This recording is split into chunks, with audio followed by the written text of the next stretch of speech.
Shalom Bapak Ibu Saudara yang terkasih dalam Tuhan. Senang sekali pagi hari ini kami sekeluarga kembali menjumpai Anda dalam program Amen. Agree with God, move with God, encounter with God now. Yuk saya mengajak Anda dimanapun Anda berada pagi hari ini, siapkan hati kita untuk belajar bersama-sama kebenaran firman Allah. Dan saya berdoa supaya firman yang pagi hari ini disampaikan akan memberikan kekuatan, penghiburan, juga membawa setiap kita menjadi lebih dewasa di dalam Kristus. Yuk kita berdoa sama-sama. Bapak, pagi hari ini kembali kami datang menghadap Engkau dalam program Amin. Pagi hari ini kami berdoa, biarlah Roh Kudus Engkau berbicara kepada setiap kami. Engkau memberikan arahan, tuntunan, bahkan mengajar kami, mendidik kami, supaya kami boleh menjadi dewasa di dalam Engkau ya Tuhan. Urapi hamba-Mu dalam segala keterbatasan, biar hamba bisa menyampaikan semua tepat seperti apa yang Tuhan mau. Spirit of wisdom, revelation turun dalam kehidupan hamba, supaya bisa menyampaikan firman-Mu dengan baik ya Bapak. Semua yang mendengarkan dimanapun mereka berada, biar Roh Kudus Kau bekerja, Engkau menjamah setiap mereka, supaya mereka boleh mengalami Kristus melalui kebenaran-Mu ya Tuhan. Roh Kudus, dari tempat ini kami berdoa, biar Engkau bekerja seperti Engkau bekerja di tempat ini sekarang. Bekerjalah di dalam rumah-rumah mereka, dimanapun mereka yang mendengarkan, dan mereka boleh mengalami Tuhan. Kami juga berdoa para malaikat orang kudus lakukan bagian kalian, layani semua umat Tuhan dimanapun mereka berada. Di dalam nama Yesus, we give back to you all the glory, all the praise. Kami siap untuk belajar kebenaran-Mu, dan berbicaralah kepada kami. Dalam nama Yesus, amin. Puji Tuhan, selamat pagi Bapak Ibu semua. Dimanapun Anda berada, kami terus berdoa sekeluarga, supaya Anda semua ada senantiasa dalam penyertaan dan perlindungan Tuhan yang sempurna. Pagi hari ini dalam program Amin, saya mengajak Anda untuk kita belajar sama-sama mengenai tentang arti daripada kehidupan ini. Arti kehidupan merupakan sebuah reflection yang sangat penting dalam kehidupan kita, supaya Anda dan saya bisa memaknai dengan benar why we are alive. Saya sering ngomong dalam setiap khotbah, saya berkata so great to be alive, so glad to be alive. Kita bersyukur, kita bersukacita, dan kita berterima kasih, sungguh luar biasa kalau Tuhan mengizinkan kita hidup. Apalagi 2 tahun terakhir ketika masa pandemi dan semuanya ada begitu banyak kematian di mana-mana. But the end of the day, sekalipun banyak sekali terjadi kematian di seluruh dunia, tapi Tuhan membiarkan Anda dan saya masih hidup sampai hari ini, masih bernafas dan masih bisa melayani Tuhan. Pernahkah Anda berpikir, so glad to be alive, but why we are alive? Kenapa kita masih hidup? Saudara, saya mengajak Anda pagi hari ini dalam program Amin, mengajak Anda dan saya dimanapun berada untuk merenungkan kembali, mereflectionkan kembali why we are alive, kenapa kita hidup, sehingga kita bisa memaknai arti kehidupan yang sebenarnya. Kenapa Tuhan memberikan kesempatan anugerah saya sampai hari ini masih hidup, saudara. Saudara, setiap orang bisa memaknai arti kehidupan dengan cara pandang yang berbeda-beda. Ada some people, mereka berkata bahwa hidup itu takdir, Pastor. Kalau kita hidup ya kita takdir, artinya masih kehidupan, masih ada hidup, kita nggak kena virus dan tidak mengalami kematian, itu takdir. Ada orang-orang sebagian memaknai kehidupan mereka adalah sebuah takdir. Tapi ada beberapa golongan berkata bahwa hidup ini adalah panggung sandiwara. Itu sebabnya karena panggung sandiwara, semua orang berakting sebaik mungkin. Karena mereka tahu panggung ini sandiwara, sampai-sampai mereka bisa seperti seolah-olah bermuka dua. Somehow mereka baik kelihatan tapi di dalamnya beda. Atau demikian sebaliknya. Kenapa? Karena beberapa orang menganggap panggung ini sandiwara. Semua yang ada semuanya sandiwara. Bagaimana orang melayani orang lain, pasti ada motivasi yang lain, ada balik tersembunyi. Orang berkata ada udang di balik batu dan sebagainya. Sehingga beberapa golongan ini berkata dan mengambil sebuah kesimpulan karena mereka melihat kehidupan orang yang penuh dengan sandiwara, penuh dengan tipu, penuh dengan manipulasi. Dan yang menjadi masalah ini bukan terjadi cuma di dunia, di marketplace, bahkan di gereja, saudara. Saya tidak menghakimi siapapun, gereja manapun, tapi biar pagi hari ini menjadi sebuah reflection dalam hidup kita. Apakah hidup kita ini sandiwara, lain di mulut, lain di hati, lain apa yang kita ngomong, lain apa yang kita perbuat. Saudara, ada begitu banyak orang yang menganggap panggung sandiwara karena mereka melihat bagaimana kehidupan orang lain yang penuh dengan kepura-puraan, penuh dengan kepalsuan. Saya berharap ini menjadi sebuah reflection bahwa kita mau hidup apa adanya, bukan ada apa-apanya. Sehingga kita menganggap bahwa kayak sandiwara. Lalu beberapa orang juga menganggap memaknai kehidupan adalah kesempatan. Mereka sering berkata kalau kita hidup itu kesempatan. Jangan sia-siakan kesempatan. Pakai kesempatan yang Tuhan berikan untuk kita melakukan sesuatu dan ini, itu, dan sebagainya. Beberapa mereka menganggap kalau kita masih hidup, kita kesempatan untuk mengabdi sama orang tua. Kesempatan untuk kita membahagiakan keluarga. Atau kita melayani Tuhan dan apapun itu. Ini adalah orang-orang yang memaknai kehidupan dengan sebuah kesempatan. Ada beberapa orang juga golongan berkata bahwa hidup ini adalah perjuangan. Kenapa? Karena mereka memang berjuang dari kecil, mereka udah susah, bahkan mereka ketika mau makan aja mereka harus berjuang. Mereka harus bekerja keras. Mereka harus buat ini, buat itu. Sehingga golongan-golongan ini menganggap bahwa hidup itu perjuangan. Siapa bilang itu hidup itu anugerah? Kami susah menghadapi hidup. Mereka mau masuk sekolah, mereka berjuang. Anaknya udah gede, mereka harus berjuang. Dan mereka hidup dengan penuh perjuangan. Dan beberapa orang ini memaknai kehidupan adalah perjuangan. Dan mereka ngomong, wah hidup ini borok-borok, mau bersandiwara. Mau hidup aja susah. Dan mereka harus berjuang untuk hidup. Ini sebagian orang menganggap kehidupan itu seperti itu. Bagi beberapa orang mengatakan juga bahwa hidup itu kerja, dan kerja terus. Pokoknya kalau saya hidup artinya kerja, pokoknya kerja terus. Sehingga saudara kadang-kadang mereka lupa waktu, lupa keluarga dan sebagainya. Dan pokoknya yang ada di hati mereka bahwa kalau aku hidup, aku bekerja. Dan kerjain apa saja. Nah beberapa orang ada juga yang menganggap bahwa hidup itu adalah uang. Sampai-sampai mereka berkata time is money. Pokoknya semuanya duit, hitungan duit. Pokoknya gimana caranya aku gak mau sia-siakan hidup ini untuk cari duit. Dan mereka mengumpulkan harta sebanyak-banyaknya. Dan yang ada di otak mereka, di hati mereka cuma duit, dan duit. Sampai-sampai yang mengerikan mereka bisa menghalalkan segala cara. Mereka bisa pakai cara apapun hanya untuk menghasilkan uang buat mereka. Tidak peduli mereka merugikan orang lain, tidak peduli mereka menipu orang lain, tidak peduli mereka melakukan banyak hal yang gak benar, bahkan dosa hanya karena uang. Karena tuan mereka, hidup mereka adalah untuk uang, saudara. Nah ini berbahaya. Ada juga orang yang berkata hidup itu adalah pengorbanan. Ini sama sebenarnya dengan perjuangan. Hampir-hampir mirip. Pokoknya dia berkorban terus. Sampai-sampai ada orang yang rela untuk dia hidup susah. Yang penting adik-adiknya bisa sekolah. Yang penting adik-adiknya bahagia, keluarganya bahagia. Itulah salah satu pengorbanan orang tua. Dia rela hidupnya pas-pasan. Yang penting anaknya berkelimpahan. Ada juga orang yang pokoknya berkorban. Dan mereka memaknai hidup ini adalah pengorbanan.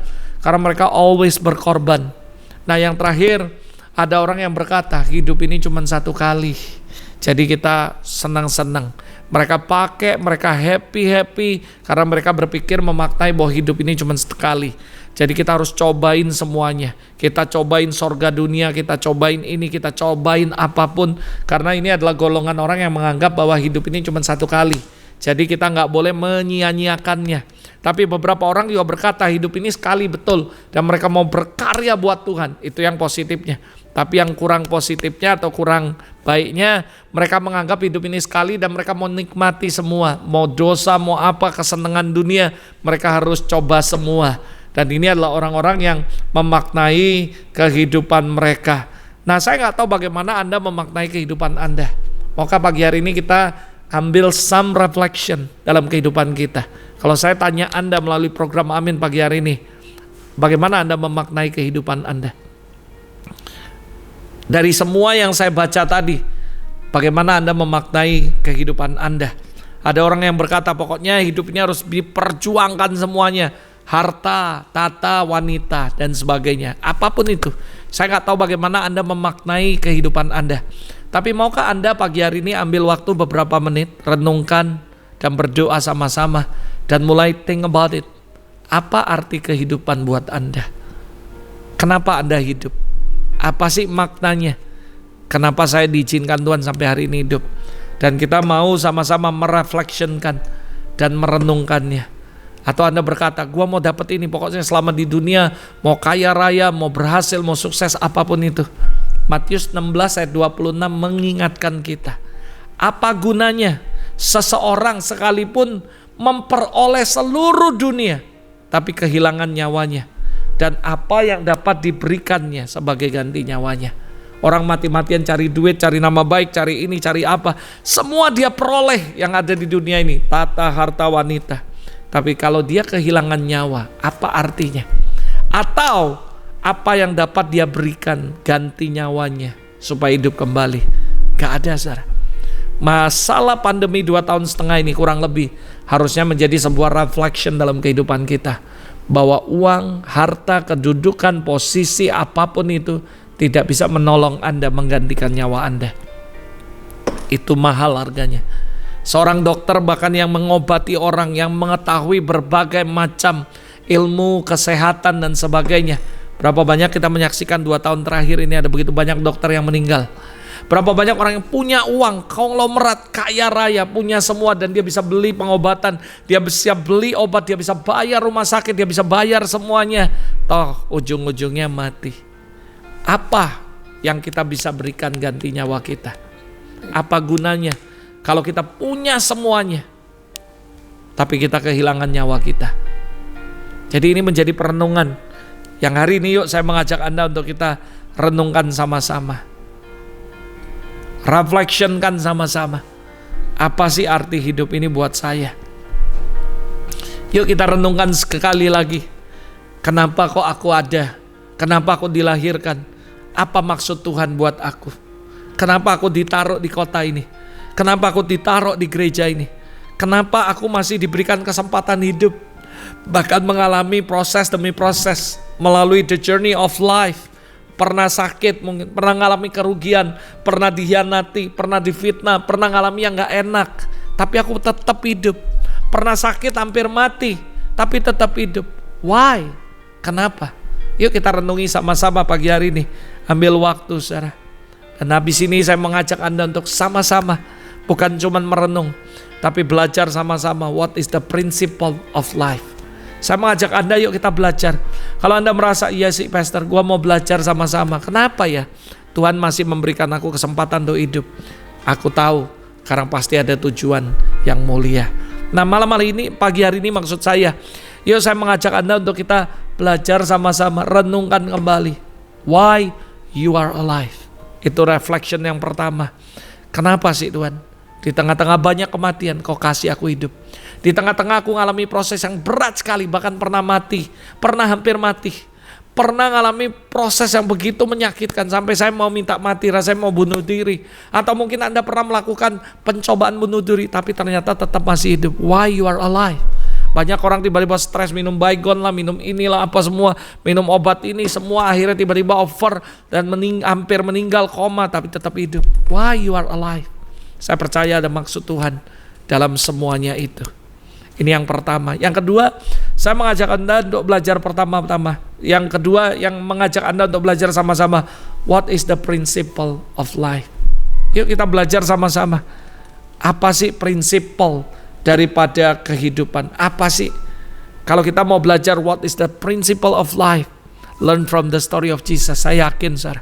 Yang pertama, saudara, jelas sebuah kebenaran tentang prinsip daripada principle of life yang pertama. Jesus is the life. Semua yang percaya katakan amin. Yohanes 14 ayat 6 berkata, kata Yesus kepada mereka, akulah jalan, aku kebenaran dan kehidupan. Jadi Yesus mengajarkan kepada setiap muridnya bahwa He is the way, the truth, and the life. Nah saya mau mengajak Anda untuk mengetahui sebuah kebenaran yang satu ini, bahwa kehidupan itu adalah Kristus sendiri. Jesus is alive. Dia bukan cuma hidup, tapi dia memulai kehidupan baru dalam kehidupan Anda. Dan saya percaya the principle yang pertama, the principle of life is a Jesus. Karena Jesus is alive. Artinya apa sih pastor? Artinya simple. Yesus itu adalah kehidupan. Dia bukan cuma jalan.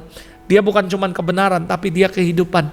Artinya ketika Anda mau mengalami sebuah kehidupan, tidak ada cara lain, cuma satu. Yesuslah kehidupan yang sebenarnya. Keuangan gak memberikan Anda hidup.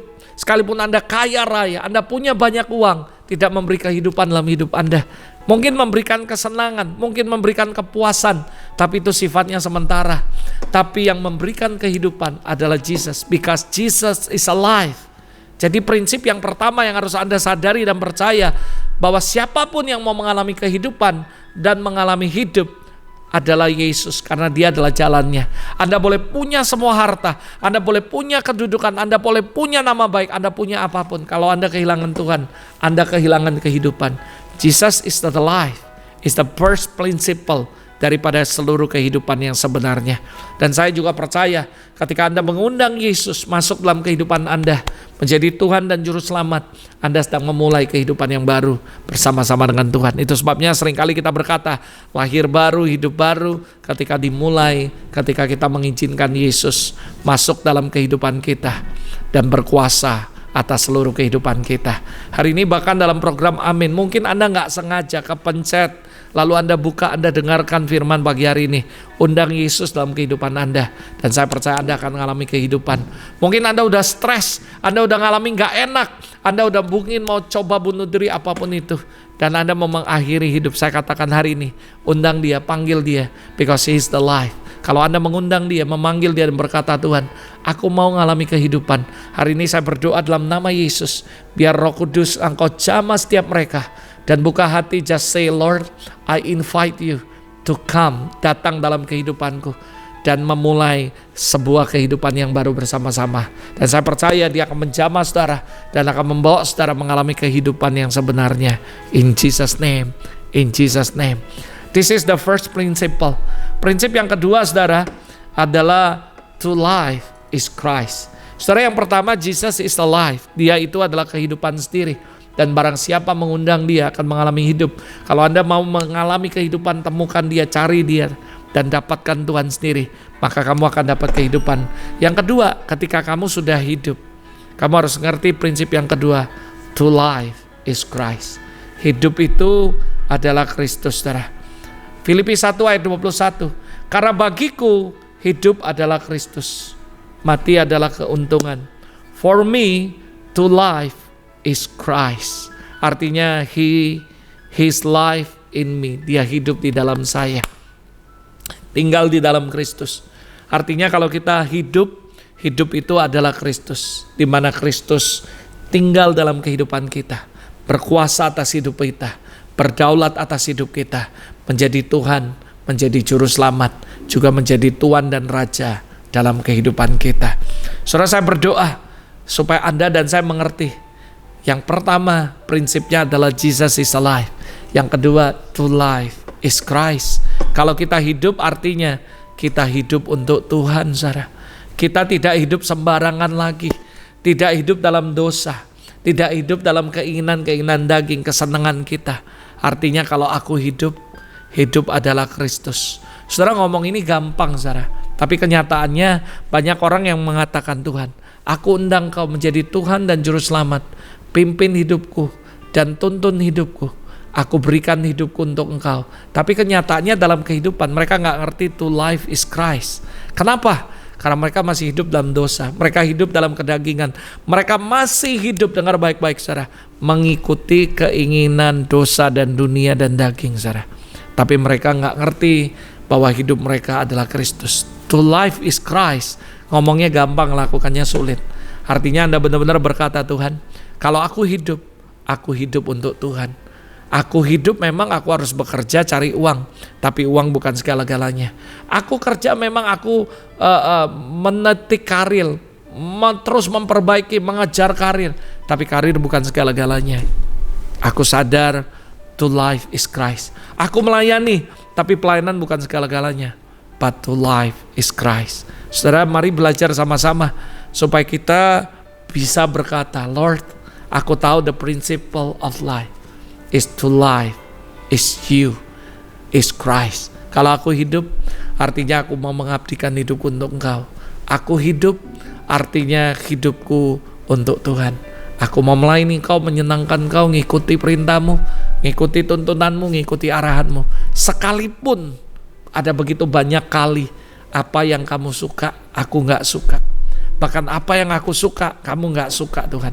Tapi aku mengerti to life is Christ. Ajar aku pagi hari ini, tuntun aku pagi hari ini, supaya mengikuti apa yang Tuhan mau, menyenangkan Engkau, mengikuti apa yang menjadi kesenanganmu, dan menjauhi apa yang kamu gak suka Tuhan. Kalau Anda melakukan itu, Anda ngerti to life is Christ. This is the principle of life yang harus kita mengerti. Sekali lagi, kalau kita hidup untuk Tuhan. Ayat yang berikutnya Filipi 1 ayat 22 dikatakan, tetapi jika aku harus hidup di dunia, itu berarti bagiku hidup, bekerja, memberi buah. Jadi saudara, kalau kita hidup, artinya hidup kita memberi buah bagi Tuhan. Jadi dua prinsipal yang penting sekali yang saya mau bagikan pagi hari ini. To life is Christ, itu penting sekali. Jesus is alive, dia itulah kehidupan sendiri, dan undang dia supaya masuk dalam kehidupanmu, supaya Anda mengalami kehidupan. Dan setelah itu Anda mengerti bahwa to life is Christ. Anda ngerti bahwa kamu hidup, artinya hidup untuk Tuhan. My question, jadi maksudnya apa to life is Christ? Dalam Filipi 1 ayat 21-22 ada beberapa hal penting Anda bisa catat. Apa maksudnya Pastor Robert? Supaya kita mengerti what is the meaning to life is Christ. To life is Christ yang pertama adalah to become display of Jesus Christ. Maksudnya apa Pastor Robert? Maksudnya kalau kita hidup, artinya kita ini harus menjadi displaynya Tuhan. Maksudnya display apa? Contoh kalau Anda pergi ke mall atau ke supermarket kemanapun, tiba-tiba ada pameran, let's say pameran rumah, nanti Anda akan lihat displaynya. Atau pameran otomotif, atau pameran ini, pameran apapun, selalu ada displaynya. Atau pameran rumah yang paling konkret, ada displaynya. Lalu habis itu displaynya itu dikasih tahu bahwa rumahnya berapa luasnya, kamarnya berapa, dalamnya gimana, semua bentuknya gimana. Anda padahal belum pernah lihat rumahnya di lokasi, bahkan mungkin belum dibangun, tapi sudah ada displaynya. Sehingga itu mengimajinasikan Anda, membuat Anda bisa mengimajinasikan rumah Anda nanti jadinya model apa. Atau yang lebih canggih lagi, mereka bukan siapkan cuma maketnya, tapi mereka mock up satu ruangan apartemennya, disiapin. Nanti gini, lemarinya gini, ininya di sini, WC sini, sehingga semua orang punya gambaran. Oh, aku belum tentu bisa ke sana jauh ke tempat lokasinya, tapi aku udah tahu nanti perumahan yang aku mau beli seperti apa.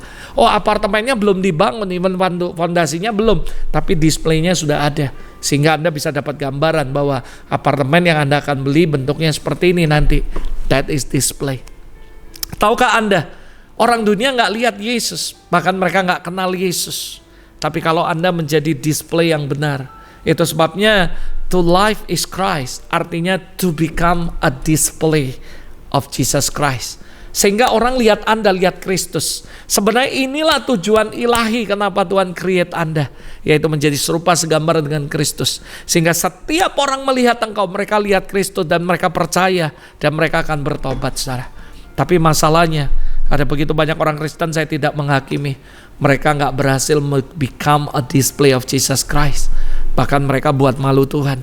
Berapa banyak orang ngomong, katanya Kristen kok nipu orang. Katanya Kristen kok jahat. Sering ngomongi orang, jelek-jeleki orang, fitnah orang. Kok orang Kristen tapi hidupnya jahat banget. Dan sebagainya. Why? Karena mereka nggak berhasil to become a display of Jesus Christ. Harusnya sekali lagi, kita punya kodrat ilahi to become like Him, jadi serupa dengan Kristus. Kita jadi seperti Kristus bukan untuk pamer kuasa, kita doain orang buat mujizat, bukan, tapi supaya dunia tahu bahwa Kristus adalah Tuhan. Dan dia melihat hidup Anda, dia melihat Kristus dalam kehidupan Anda. Hari ini, yuk, ketika Anda berkata to life is Christ, artinya Anda harus berusaha berjuang dan bayar harga to become a display of Jesus Christ. Sehingga setiap orang melihat engkau akan tahu Yesus ada dalam hidupmu. Sehingga Zakaria terjadi 8:23 berkata, orang dari berbagai bangsa bahasa akan datang memegang punca jubah dan berkata, I will follow you because I hear, I see with my eyes, God is with you. God is in you. Dan dia hidup di dalam Anda. Harusnya ini yang Anda mengerti. To life is Christ, artinya to become a display of Jesus Christ. Makanya Paulus berkata, ikuti teladanku. Bahkan Paulus ngomong, lihat orang-orang yang mengajar kamu, ikuti, lihat cara hidup mereka.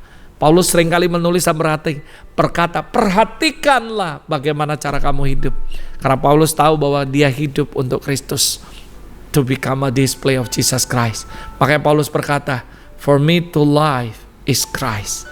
Ini poin yang pertama yang harus Anda pahami, bahwa to live is Christ artinya to become a display of Jesus Christ. Yang berikutnya adalah to live is Christ artinya to become a treasure. Jadi perbendaharaannya Tuhan. Dan saya percaya bukan cuma jadi perbendaharaan Tuhan, maksudnya Anda menjadikan Kristus sebagai harta yang paling berharga dalam hidup Anda. To live is Christ artinya to become a treasure. Anda menjadi rumah penyimpanan barang-barang berharga. Apa yang paling berharga di dunia ini? Is Jesus Christ. Saudara, saya percaya orang yang berkata to life is Christ, artinya orang itu berkata tidak ada yang lebih penting, yang lebih berharga kecuali Yesus.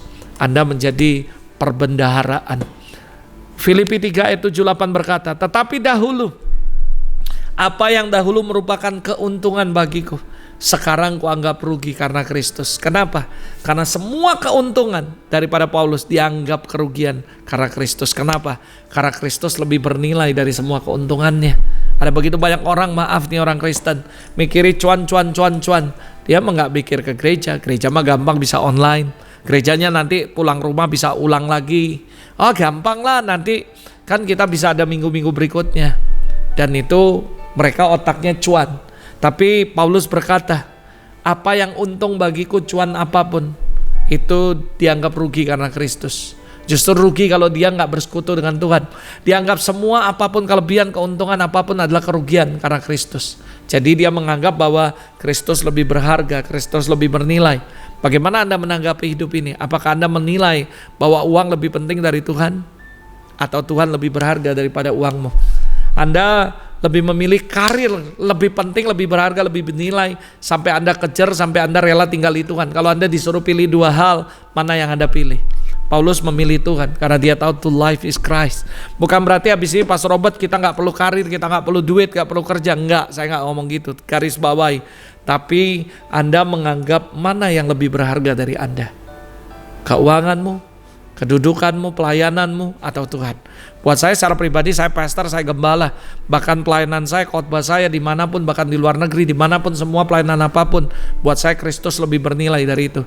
Kalau saya disuruh pilih, tetap Kristus yang utama. Itu sebabnya 2 tahun lebih, kurang lebih 2 tahun.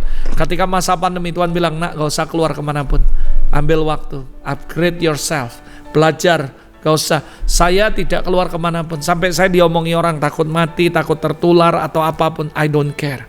Karena buat saya mau become a treasure. Saya percaya Kristus lebih bernilai.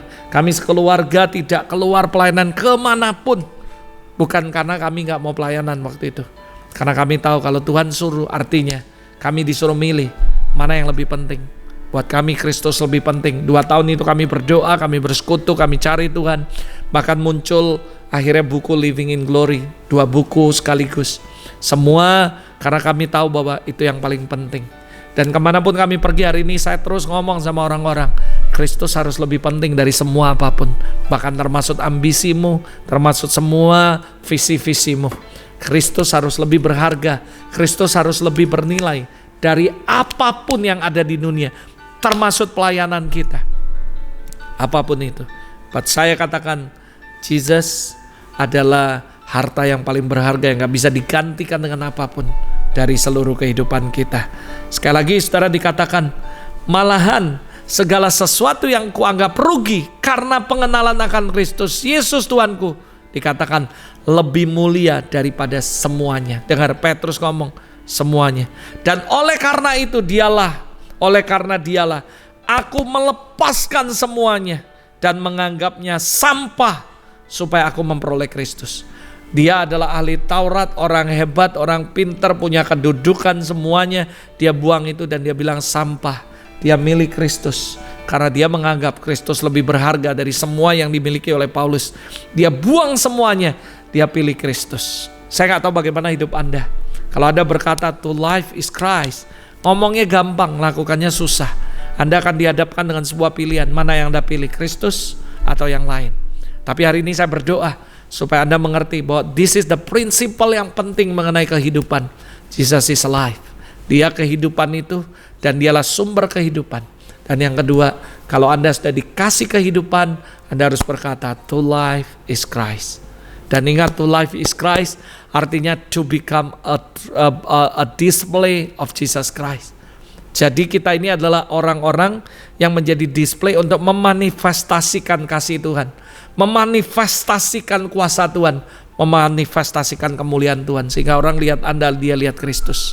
Yang kedua, to become a treasure, menjadi harta yang berharga, menganggap Yesus menjadi harta yang berharga, dan Anda pun menjadi harta kesayangan Tuhan yang berharga. To life is Christ artinya to become a treasure of Jesus Christ. Yang ketiga, to life is Christ artinya to sacrifice for Christ. Nah, saudara, bicara tentang pengorbanan banyak sekali. 2 Korintus 11 ayat 23. Apakah mereka pelayan Kristus? Aku berkata seperti orang gila. Aku lebih lagi, kata Paulus, aku lebih banyak berjerih lelah, lebih sering dalam penjara, didera luar batas, kerap sekali dalam bahaya maut. 24. 5 kali aku disesa orang Yahudi, 3 kali aku didera, 1 kali dilempar dengan batu, 3 kali mengalami kapal karam, sehari semalam terkatung-katung di tengah laut. Dalam perjalanan sering diancam bahaya banjir, bahaya penyamun, bahaya pihak orang Yahudi, luar Yahudi, bahaya kota, bahaya gurun, bahaya tengah laut, bahaya pihak saudara palsu. Aku banyak jerih lelah, bekerja berat, kerap kali tidak tidur, lapar, dahaga, kerap kali puasa, kedinginan, tanpa pakaian, dan tidak menyebut hal-hal yang lain urusanku sehari-hari untuk memelihara semua jemaat. Jadi Paulus ngerti to life is Christ artinya to sacrifice for Christ. Saudara, saya nggak tahu apa sih yang Anda sudah korbanin buat Tuhan. Ada orang dikit-dikit belum apa-apa sudah ngomong, aduh nggak bisa, aduh nggak sanggup, aduh ini semuanya. Dengar baik-baik, Paulus mengorbankan segala-galanya untuk Tuhan. Anda bisa lihat biografi Pak Paulus. Anda udah lihat bagaimana apa yang dia lakukan semuanya. Dia korbankan semuanya. Apa yang mesti kita korbankan? 2 Korintus 11:23 jelas sekali mengatakan, Anda tadi sudah lihat semuanya.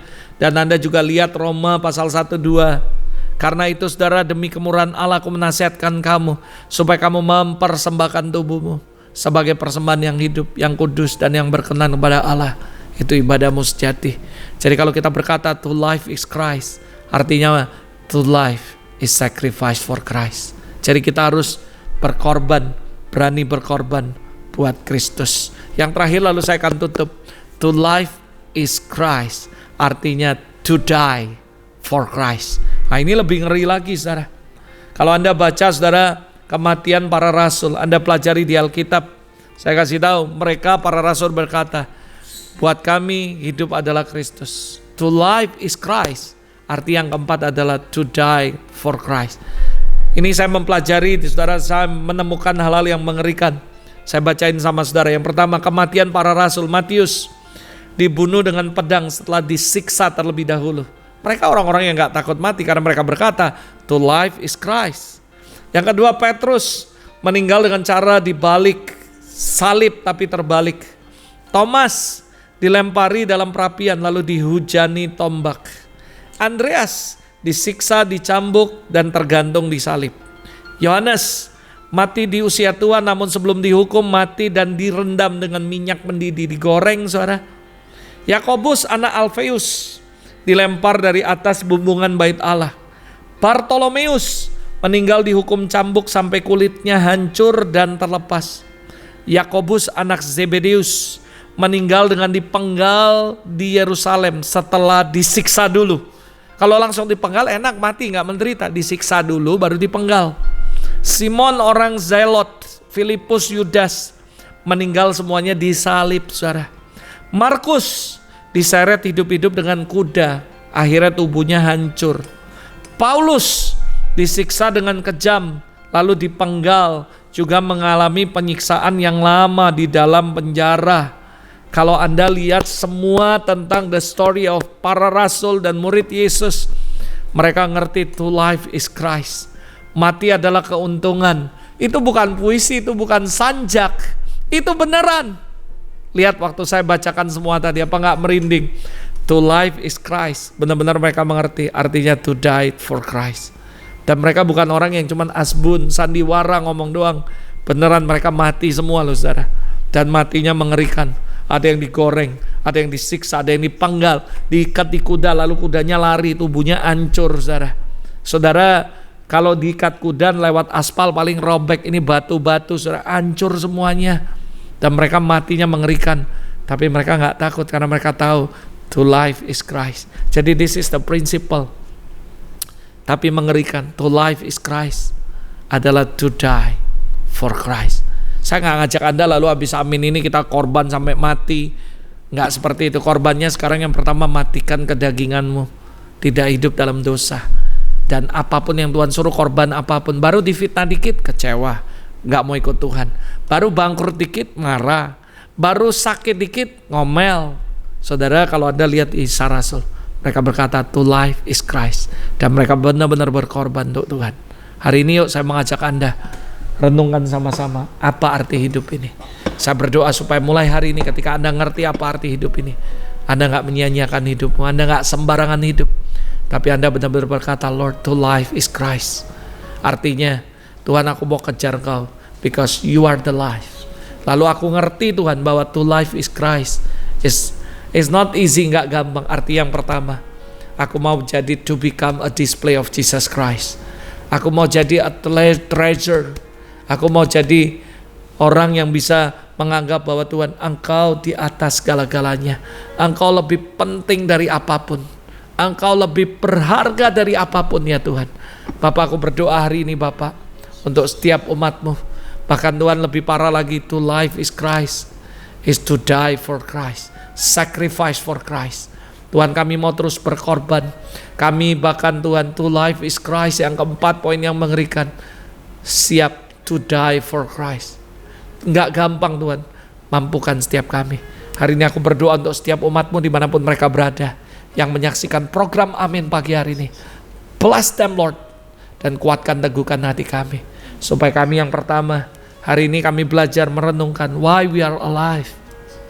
Dan setelah kami mengerti, kami menyadari bahwa hidup gak ada arti tanpa Tuhan. Kami mau kejar Engkau, kami mau temukan Engkau, menemukan Engkau, ngalami Engkau, because you are alive. Kalau gak ada Engkau, kami mati Tuhan.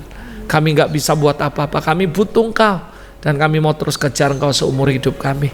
Dan Engkau tinggal dalam kami tinggal dalam Engkau. Yang kedua, kami mau Tuhan mengomitmenkan diri kami, berkata, to life is Christ. Artinya Tuhan, kami mau jadi become a display of Jesus Christ. Kami mau become a treasure, menganggap Tuhan lebih berharga dari apapun, termasuk pelayanan, termasuk hidup, termasuk uang, termasuk semuanya. Dan Tuhan, kami juga mau to life is sacrifice, to life is died for you. Terima kasih Bapak, kuatkan dan teguhkan hati hamba-Mu. Dan kami semua yang mendengarkan amin ini, biar firman ini terus berbicara, bekerja, dan kami dimampukan untuk melakukannya. Thank you Lord, we bless you Lord, and we give back to you all the glory. Bless your people in Jesus name, amin. Sekali lagi saudara, saya ingatin Anda, yuk sama-sama kita mengerti the principle of life. Artinya Jesus is alive, biar dia tinggal dalam kita, kita tinggal dalam dia. Dan to life is Christ. God bless you, and see you next week dalam program Amin berikutnya. See you, bye.